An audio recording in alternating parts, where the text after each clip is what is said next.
So this is a series called The Gospel Drama, and each week we're looking at a narrative we find in the Scriptures and asking what we can take from that and how it can impact our lives.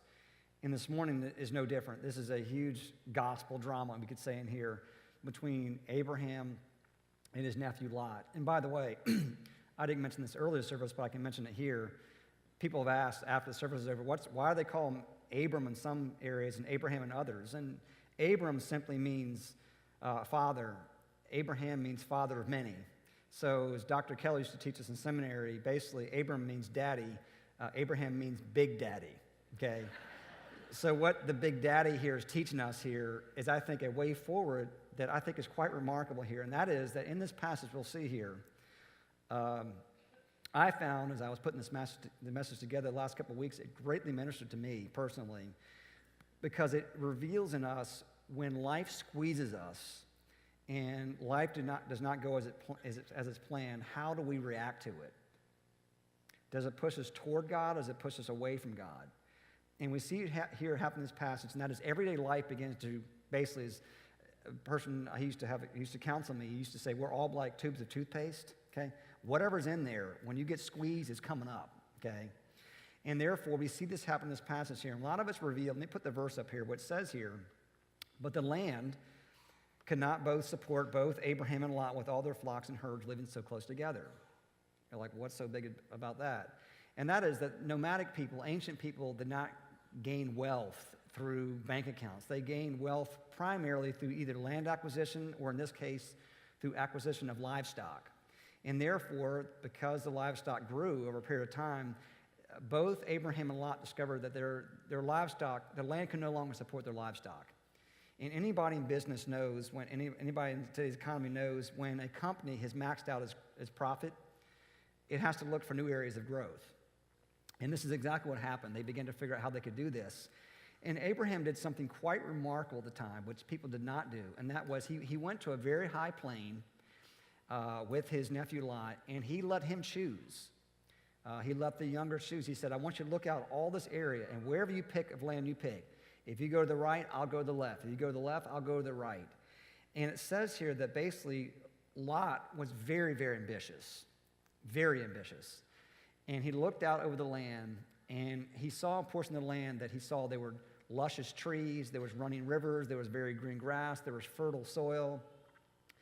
And Lot began to think and realize, if I can just acquire that land right there, if I can just get that, this will be the deal that pushes my 401k over the top, okay? This will significantly grow my portfolio, significantly. And we begin to see here with Lot was his ambition began to get in the way of his relationship with his family, his relationship with God, and this is how often it begins. It begins with the little steps here. How our decisions, everyday decisions, doesn't seem like a whole lot, begins to complicate our relationships with God and one another. And the odd thing is, many people even question, why did Lot even go with Abraham? Because they were, we understand, pretty wealthy before they even left to go to this land that God sent them to. And what most scholars believe is that Lot knew that basically Abraham was his meal ticket. He could ride his coattails for a little while. He was wealthy. And I'll use my uncle as long as I need him. But in the end, we know that basically Lot had decided, in the end, listen, I love old Uncle Abe. He's a good guy, everything like that. But when it comes down to it, when I got to make a decision for myself, business is business. And I got to go on this for myself. And so he basically cast his uncle to the side and decides to leave the family and pick the better choice of land. And this begins to lead down a road of one bad decision after another, because we know the Scriptures later teach us is that it wasn't long after this that it says, let me put the passage up here, it says that Lot moved his tents to a place near Sodom. The people of this area were very, very wicked. And God had warned them, don't go near this city. And Lot's probably thinking is, listen, I'm not going to go in the city. I'm just going to camp right outside of it, okay? Because after all, listen, there's money to be made in that city. There's resources there. There's advantages of being near that city. And of course, this, if you know the story, it wasn't long after this that where did Lot end up? He ended up in Sodom. And Abraham had to go in there and rescue him and pull him out of there. And I think it brings up a really interesting question here, and other commentators have asked this, and people, I think, have misunderstood this passage. Is this suggesting, okay, that it's wrong to have ambition? Is this suggesting that it's wrong to want to acquire wealth, to get, rich? I don't think that's the case here at all, because if that was the case, then we'd have to surmise that most of the people in the Old Testament, a great deal of them, the great heroes, Moses, Abraham, Joseph, David, Jacob, all those people were extremely wealthy, and yet they all seem to be in the will of God. So that's not what this is getting at here. What I think it's getting at here is something actually much, much deeper and much, much more profound that goes long past wealth, long past ambition, long past money.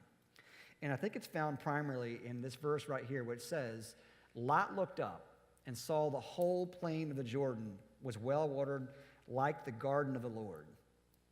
And what's interesting here is that I'm going to highlight that. The King James says, and Lot lifted up his eyes. That's not some just throwaway line there. It's actually something very, very dramatic here happening. And I've just got to share this story. I shared this last week, and I'm sharing it here this morning. There has been a commentator that I've looked to for years, and I'll put his picture up here, a man named Dr. Christopher Seitz, who's probably one of the top 2 or 3 experts in the world on Old Testament theology, on Old Testament prophecy. He taught at Yale for many, many years. He was the head academic chair at the University of St. Andrews in Scotland. He's a big, big-time theologian. And I've read his stuff for years, and often I look to him to kind of guide me on how to understand these passages. And so 3 weeks ago, you remember I taught on Genesis 3? It's a very, very complicated passage. And I could mess it up, and I don't know if a whole lot of people would even notice, okay? It's that hard to understand. And so you can imagine my surprise on a Monday morning after church. I get an email in my inbox, and I see the top of the email that says, from Dr. Christopher Seitz. And first of all, I said, how does he even know who I am? And why is he emailing me? And I'm just paraphrasing, but the email basically said, hey, was at church this morning, love the sermon, let's talk about it. And I said, dear God, he was here? Oh my gosh, this is horrible. And I started replaying everything I said, and we went out to lunch that week. And you got to realize this guy's been a hero to me for years. I thought he was living in France. He's got a place in Hilton Head. And him and his wife are very probably going to be moving here in the next year. And I don't know if this is a blessing or a curse that he's moving here, okay? But we went out to lunch. He could not have been more gracious. He was wonderful. I asked him about the message. He said, no, it was great. And after we talked to each other about an hour, he said, well, let me just make a couple of critiques. And then for the next 20 minutes, he just demolished everything I said, okay? But he was helpful because I asked him about this verse here. And he said, no, that's right on. That's absolutely accurate. And I said, it's amazing you picked up on that. But grammatically, the way this is written in the Hebrew, it's not just some throwaway line. That Lot's not just looking out at the land thinking this is a way for me to get wealthy, to increase my portfolio. The way Lot is looking at it, the way his eyes looking at it, he's looking at it, and the key part is here, what it says here, like the garden of the Lord. In other words, Lot looked at that, and he would have heard the stories about the Garden of Eden. And now you don't have to hear the stories, it's in the heart of every man. I've talked about this all the time out here. And that is, every one of us is chasing perfection. We believe there's something over the hill, around the corner. The grass is greener over there. And that is, there's a desire, all of us, to get back to the Garden of Eden, where everything was perfect. We knew our worth. We knew we had meaning. We felt happy. We felt at peace. And we always feel like there's something missing in this life. And we think and believe, if I can just get those things right there, then I will have arrived. And this is what Lot's thinking. Lot's thinking, if I can get that land there, I can finally exhale. I can finally put my bags down, my luggage down. I've arrived. But the problem with Lot here is, and this is the problem with all of us here, is that in his chasing after perfection, as his chasing to get those things, as we all do, we all believe, if I can just get that relationship, to get this person to love me, if I can just get into this college, if I can make these grades, if I can get this much money, if I can get these things, then I will have arrived. But the problem is, like Lot, he was seeking the garden of the Lord without the Lord. That's huge here. He was going after Eden without God in it. And that is often what we do here. And there's something very spiritual going on here. And he believed, if I can get these things, this will bring me fulfillment. And very easy, I think it's very easy for all of us to do, I've certainly done it, is that we have these desires, okay, and somehow we take them in our mind and ask God to kind of spiritually baptize those desires, even if they have absolutely nothing to do with God. And by the way, the whole prosperity gospel is built on this. I want those things, God bless those things. And the question we have to ask ourselves is, Lord, is this of you or is this just me? Because very often, like Lot, our ambition gets in the way, these desires for things, chasing after perfection, and in the end, it's really not about God at all. And so we spend our lives pursuing these things. So I think the natural question is, what separated Abraham from Lot? Because I think the thing that's remarkable about these two is we compare and contrast their lives. Abraham made a lot of bad decisions too. He made a lot of mistakes, but the key is, and I want to put some points up here, first of all, he learned from his mistakes. This is huge because a lot of us in here don't learn from our mistakes. We keep making mistakes over and over and over again. The people who are really growing fast, who are gaining wisdom and knowledge and stature from the Lord, are people who seem to learn fast from their mistakes. And they say, I'm not going to do these again. This exactly happened to Abraham here. I'll talk a little bit more of this later, but he made a mistake by going down to Egypt. He caused all kind of problems. It brought all kind of pain to not only himself, but to his family. He realized he made some disastrous decisions. He realized he made some mistakes. And he experienced enough pain in his life. I think this is probably the key for a lot of us in here. He experienced enough pain in his life where he realized, I've got to change things. Pain and experience is the brutal teacher. And he realized he had made a mistake, and he repented. I should listen to you, God. I'm sorry I didn't listen to you. I'm sorry I missed you. And this is the big picture here. Often in our lives, we have these choices before us. And what Abraham teaches us, I think, quite profoundly, is to hold these things in the world we have loosely. Not to hold them tightly. To be able to let them go. Because in the end, if God so desires to give us what we desire, we can thank God. We can also say, how can I use these things you're giving me for your glory?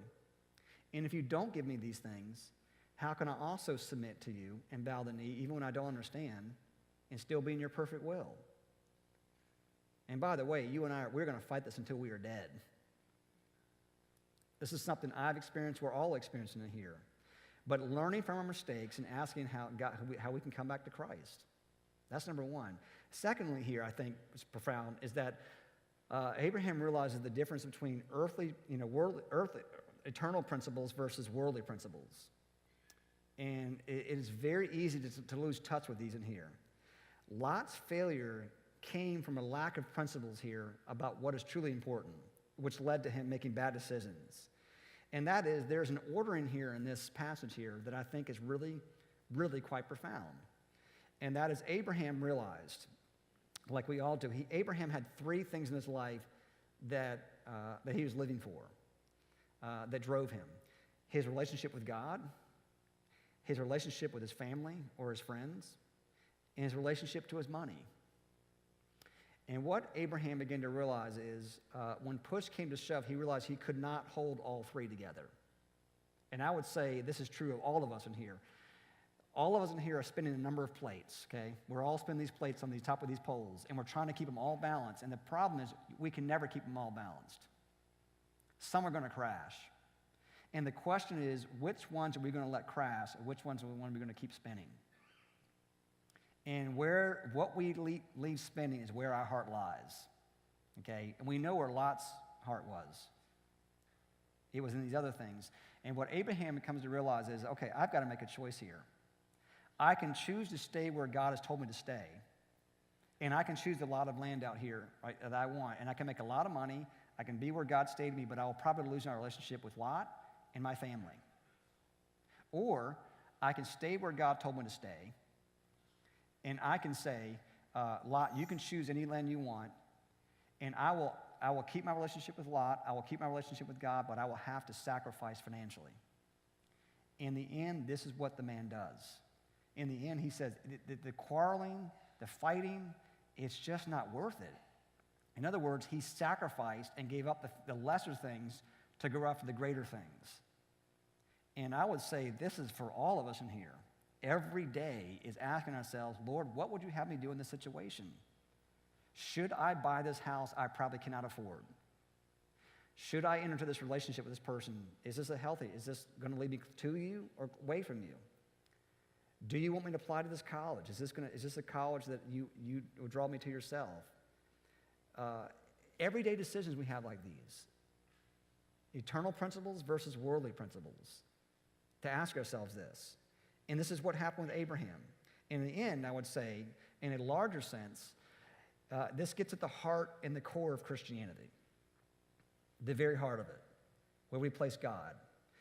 Because when they came and asked Jesus, they said, Jesus, out of the 10 commandments, which one's the most important? 10 of them there. If you could pick one out, which one's the most important? And Jesus said, actually, I would not pick out one, I would pick two. And he summed up all of them. And he said, I want you with all your might and all your heart and all your soul and all your mind and all your strength to love me, to love God. And secondly, the other one's just as important. I want you to love people. Love your neighbors yourself. And by the way, if you don't know this, that's really hard to do. Have you discovered that? I mean, try loving people who violate you. Try loving people who are mean. Try to love people like Lot, who you know are selfish, who care nothing but themselves. And this is what this is saying here. It's about, am I honoring God and am I honoring people here that may not benefit me? In the end, this is what Abraham shows. He shows, I'm going to honor God, I'm going to love people, I'm going to honor people. In the end, this is what, and I would say the reason why he did this is he had an eternal principle that seemed to guide everything. And I've talked about this before. The New Testament actually talks about Abraham. Read this verse up here, which says, Abraham was confidently looking forward to a city with eternal foundations, a city designed and built by God. Remarkable verse. In the essence, this is what it means to be a Christian. It's about changing our worldly foundations to eternal ones and working real hard at that. And therefore, I think it's quite amazing to think that when Jesus said, I want you to store up for yourselves treasures in heaven, I actually never thought about that until a few years ago. What's he talking about there? Because just so you know, okay, like I thought in college, there's no ATM machine up in the city of God, okay? He's not putting, millions of dollars away from you. We're going to go up there and walk around with an ATM card. What Jesus is doing, he's attaching eternal value to things that are significant, things that will literally last forever. And so we ask ourselves, what is literally going to last forever? What's going into eternity? The Word of God and people. So invest your lives in such a way that you are investing in those things, God and people. That is the thing that actually moves the needle here. And therefore, it's not wrong to chase after financial stability. It's not wrong to be ambitious unless it gets in the way of these internal foundations. So it's like Jesus Christ is saying, make me your righteousness, make me your wealth, make me your security, not in these other things that are around you. So it's eternal principles versus worldly principles. The third thing I would say here is that what passage is teaching us is remembering where God has brought us. Remembering. And this has taught me from just a experiential point of view. Let me just see if I can kind of explain this. This verse here, it says here about Abraham's family, they continued to travel by stages to Bethel, and they pitched their tents between Bethel and Ai, where they had camped before. Now this is key what it says here. This is the same place where Abraham had built the altar and where he worshiped the Lord again. Now I want to kind of highlight there because I was thinking, what is he talking about here? And actually, Dr. Seitz actually kind of backed me up on this. It's pretty awesome being backed up by Dr. Seitz. So I was confused about that. What altar and why is he building this altar again? And why is he returning back there again? And that is often in the Old Testament, we see this, is that when the people of God either they really screwed up, they were coming to God to ask for forgiveness, They were celebrating some incredible miracle. They were celebrating some great Thanksgiving that God had done in their lives. They would often build an altar. It maybe took an hour to build, and they would sit there and worship God. Now, we do this in today's economy very differently, but we build structures for people. We put stained glass windows in churches for the glory of God, to celebrate what God has done. We do all sorts of things to look back and to remember somebody or something significant. In this case, they did this to honor God. And what Abraham was doing is he had built an altar, basically, that there was a time when God came to him. We saw it in this passage. God said, Abraham, I want you to know this. It's through your line. It's through your ancestors. It's out of you that not only the Savior of the world going to come, but probably billions of people are also going to come from you. You are going to change history. And not only that, I'm going to watch over you. I'm going to protect you. I'm going to provide for you. And Abraham was so overwhelmed by this vision. It must have been so real that he goes and builds this altar to God and thanksgiving to God. And he basically says, I'm never going to forget what you've done here. And here's the crossover for us, okay, about these, what I would call these altars of remembrance. And that is, I want you to think back over your life. And I want you to remember a time where God came through for you in the bottom of the ninth inning, where he rescued you from some intolerable sorrow, or he took care of you when he made a way when there was no way. See, often we remember the times when God doesn't come through, where God didn't answer the prayer like we hoped him to. But I'm asking for you to remember the times where God came through for you. And let me just give you a couple examples of this in my life, one for me personally and one in ministry. And I've gotten permission from both people to share these stories, okay? One is 7 years ago. I've been here nearly 7 years. Many of you don't know, I was a church planter before I arrived in Bluffton. It was the greatest work I've ever done and the hardest work I've ever done. In the end of our church time, of our church plant, we were absolutely dead broke. We had given all our savings, we had given all our retirement into this church, and in the end, we couldn't make it financially anymore. And I wanted to apply for different jobs, and nobody would interview me. Nobody would hire me. And I just didn't know what we were going to do. We didn't have anything. It was really, really difficult. And just to tell you this, a story on the side. I remember that Christmas when things were really, really tough. My son, Will, was probably 7 or 8 years old at the time. He had bought me a Christmas present, and I've never seen anybody more excited to give me a Christmas present. And he talked about it for weeks. He was so excited about it. And Christmas Day comes, and we run downstairs, and he runs and grabs the present under the tree and runs over it. Doesn't want anybody else to open the presents up. So I open it up, and do you know what was in the present? It was a bunch of Monopoly money.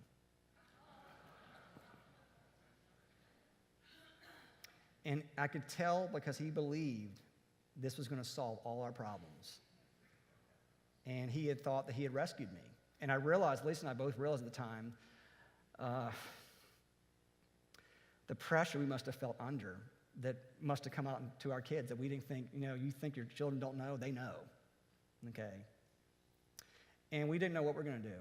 It was a great time of fear for me because I just figured, what are we going to do? How are we going to provide for my family? And then I get a call one day from a man living down in Bluffton, South Carolina named Chuck Owens. And he said, will you come down here and just check out what we're doing? And I came down just by myself at the time because we just had a baby. And after the weekend was over, Chuck Owens said, do you want to come serve alongside of me? And I remember thinking at the time, everything's going to be okay. We're going to be okay. I think I probably would have burst into tears, but I was trying to hold it together to play the man, okay?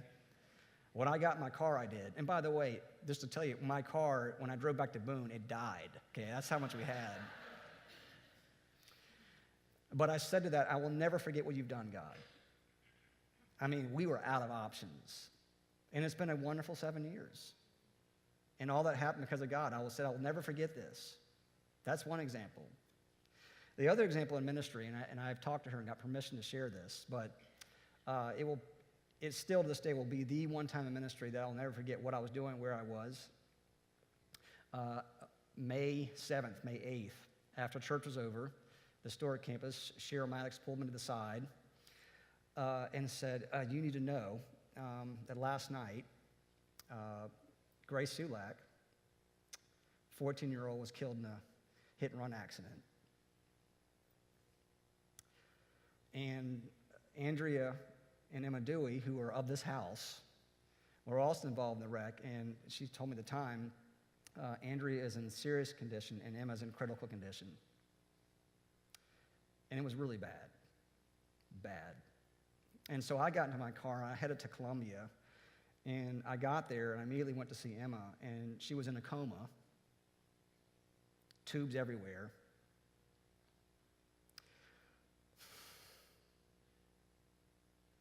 And I got down on my knees and I just began to pray. It was probably one of the most sacred times of my life, because I said to God, please do not let her die. Please don't let her die. And the weird thing is, I'd said this same prayer almost 6 months earlier with my own son, Sam, and he was on the operating table. It's the most desperate prayer I've ever prayed in my life. And the miracle is, I'm telling you, I don't understand it, I can't explain. I just knew when I got up, I knew she was going to be okay. I knew beyond a shadow of a doubt. It's the most surest I've ever been in my entire life. And I walked out of that room and I walked over and I saw Andrea, who was also broken. And I'm saying, I'm telling you, she's going to be okay. And you know what? She did recover. The girl has walked through hell and come out the other side of it. And it's been a huge testimony to me about enduring through great perseverance. And I've watched that miracle. She is thriving. She's near the top of her class at May River. She's doing really well. But I said to myself, I will never forget what you've done, God. I will never forget this. An altar of remembrance. The problem is, this is exactly what happened to Abraham, what happens to all of us. We look at these things, we say, God, I will never forget what you've done here. And in some sense, we don't forget, and yet we do forget. Because this is exactly what happened to Abraham. He said, God, I'm never going to forget your faithfulness. I'm never going to forget what you've done for me. And then what happens is a famine hits the land. And he panics. And he begins to say, God, you're not coming through for me. And what does he do? He disobeys God. He goes down to Egypt. He lies about his wife. He lies. He gets everybody in trouble. And God suddenly rescues him. And in my sense, Abraham comes to his senses. And he realizes, what a fool I've been. How did I forget God's greatness here? But he did something we all do, and that is, as soon as God doesn't come through like we think he should come through, we forget about all the stuff in the past. We don't remember what he's done. And so what does Abraham do? He retraces his steps back to the place of last obedience, the place where he'd built that altar between Bethel and Ai. And there it says he worshiped the Lord again. And he basically said to God, I'm sorry for forgetting your faithfulness. And this is exactly what you and I are called to do. Yes, God doesn't answer prayer a lot of times when we hope to, but to look back on all the times he has. And the lesson here for us is, how do we handle when life squeezes us and life does not go as it should? And by the way, it hardly ever does. How do we handle that? Do we go to our own foundations, or do we go to eternal foundations? Do we look to God, or do we look to like what the world can deliver? And therefore, for me, it is to remember the altars of remembrance. And by the way, this is a foreshadow of an even greater altar of remembrance. And that is, Abraham is very much pointing us to Jesus Christ here. There was another person who left his land, his home, to come to foreign lands. There's another person who gave up his treasure for his family. Another person who lost his father's hand so we could have it. That is Jesus Christ. The greatest altar of remembrance. It's the reason why we do communion here. Is we come back to this altar to remember the greatness of what God has done. That he has lived the life we should have lived, and he has died the death we should have died, and we know we need him. It's the gospel in a nutshell. I'm more broken, I'm more needful, I'm more sinful than I possibly even understand, and yet through the love and the death and the resurrection of Jesus Christ, I'm more loved am I more accepting than I ever dared possibly hope for at the very same time? And we remember that altar of remembrance. We learn from our mistakes. We continually seek after eternal principles.